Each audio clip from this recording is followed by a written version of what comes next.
আসসালামু আলাইকুম viewers. Milestone ট্র্যাজেডির সবচেয়ে আলোচিত নাম কোনটা?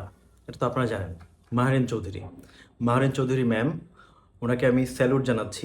ওনার জন্য রেসপেক্ট, আল্লাহ যেন ওনাকে জান্নাতের উচ্চ মাকাম দান করেন, আল্লাহর কাছে দোয়া করছি। শিক্ষকতা আসলে যে মহান পেশা, আর শিক্ষকরা যে আসলে মহান, সেটা মাহরেন চৌধুরী ম্যাম আরেকবার দেখিয়ে গিয়েছেন। মাহরেন চৌধুরী ম্যাম চাইলেই কিন্তু উনি বেঁচে ফিরতে পারতেন, ওনার গায়ে কিন্তু আগুনের আঁচটা পর্যন্ত লাগেনি। উনি যখন দেখলেন যে ওনার বাচ্চাগুলো, ছোট ছোট বাচ্চাগুলো আগুনে পুড়ছে ক্লাসরুমের ভিতরে, উনি সহ্য করতে পারেন নাই। উনি নিজে গিয়ে এই আগুন থেকে টেনে টেনে বাচ্চাগুলোকে বের করেছেন। এই বাচ্চাগুলোকে সেভ করতে গিয়ে ওনার পুরো 100% বার্ন হয়ে গেছে। ডাক্তাররা বলে যে 30-40% বা 40%-এর উপরে বার্ন হওয়া মানেই হচ্ছে 90% মৃত্যু ঝুঁকি চলে আসে। সেখানে উনি 100% বার্ন হয়েছেন বাচ্চাগুলোকে বাঁচানোর জন্য। চিন্তা করলেই চোখটা ভিজে যায় যে আসলে কত বড় আত্মত্যাগ, কত বড় সেলফ স্যাক্রিফাইস, কত বড় সেলফলেস পার্সন উনি। ওনার জন্য আবারও স্যালুট, ওনার জন্য আবারও রেসপেক্ট। একটা, আপনি কি জানেন মাহরেন চৌধুরী ম্যামের সাথে আইসিইউতে ওনার হাজব্যান্ডের সাথে কি কথা হয়েছিল? ওনার হাজব্যান্ড ওনাকে গিয়ে বলেছিল যখন ওনার জ্ঞান ফিরেছে যে তোমারও তো দুইটা ছোট ছোট বাচ্চা আছে, তুমি তো ওদেরকে এতিম করে চলে গেলা। তখন উনি বলেছেন যে দেখো, আগুনের ভিতরে ক্লাসরুমে পড়ে যাচ্ছিল ওই বাচ্চাগুলো, ওরাও তো আমার বাচ্চা, ওদেরকে রেখে আমি কিভাবে চলে আসি বলো, আমিও তো একজন মা। এরপর এরপর উনি কি বলেছিলেন জানেন?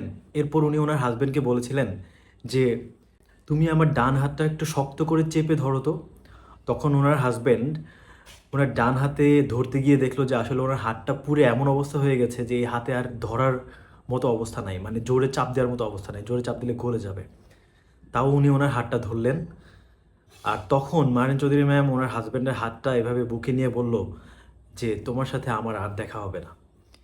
এই কথাটা শুনে, মানে এই, আমি জানি না যে আপনারা যারা ম্যারিড আছেন বা আপনাদের যাদের প্রিয়জন আছেন, আপনারা এই কথাটা শুনে আপনাদের কেমন লাগবে, বাট আমার বুকটা ভেঙে যাচ্ছে যে আপনার প্রিয়জন আপনার হাত ধরে বলছে তোমার সাথে আমার আর দেখা হবে না, এটাই শেষ বিদায়, আর কোনোদিন দেখা হবে না। আপনার চোখে চোখ রেখে সে এই কথা বলছে। একবার চিন্তা করেন।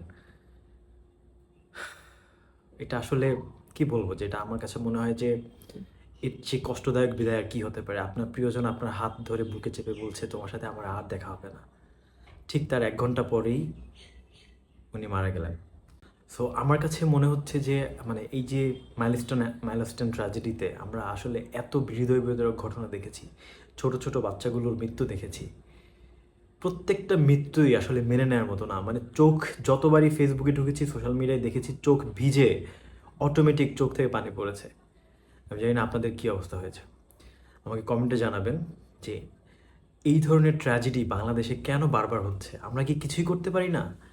আমাদের উপর মহলে যারা বসে আছেন, যারা ডিসিশন মেকিং করছেন, যারা পলিসি মেকিং করছেন, তারা কিভাবে একটা ত্রুটিপূর্ণ বিমান, একটা ঝুঁকিপূর্ণ বিমান, একজন পাইলট যে এখনো পুরোপুরি শিখে নাই, তাকে একটা ত্রুটিপূর্ণ বিমান দিয়ে ঢাকার মতো একটা জনবহুল জায়গায় সলো ফ্লাইটের জন্য অ্যালাউ করে, কোন ধরনের ডিসিশন মেকিং এরা করলো? এরা কি একবারও চিন্তা করে নেই যে এইটা একে তো ত্রুটিপূর্ণ বিমান, দ্বিতীয়ত হচ্ছে একজন পাইলট যিনি এখনো শিখছে, এটা যদি ক্র্যাশ করে ঢাকার মতো একটা জনবহুল এলাকায় কতগুলো মানুষের জীবন চলে যাবে, এটাকে একবারও চিন্তা করেছে? করেনি। তারা কিন্তু সব জানে যে একটা যুদ্ধ বিমানে হাজার হাজার লিটার তেল থাকে, এটা যদি শুধু ক্র্যাশ করে হাজার হাজার লিটার তেলে সব পুড়ে ছাই হয়ে যাবে, এটা তারা জানতো। বাট তারা এগুলো নিয়ে কিছুই চিন্তা করে নাই। সত্য কথা হচ্ছে কি জানেন, এই দেশের মানুষ কেউ কারোর জন্য কিছুই চিন্তা করে না। বড় বড় চেয়ারে বসে দুর্নীতি করে, ইউরোপ আমেরিকা কানাডায় বাড়ি করে, দ্যাটস ইট, এইটুকুই, আর কিছু না। তো ভিউয়ার্স, আপনারা আপনাদের মতামতটা আমাকে জানাবেন, কমেন্টে জানাবেন। ভালো লাগলে লাইক শেয়ার করবেন, আর চ্যানেলটি ভালো লাগলে অবশ্যই সাবস্ক্রাইব করবেন। ধন্যবাদ।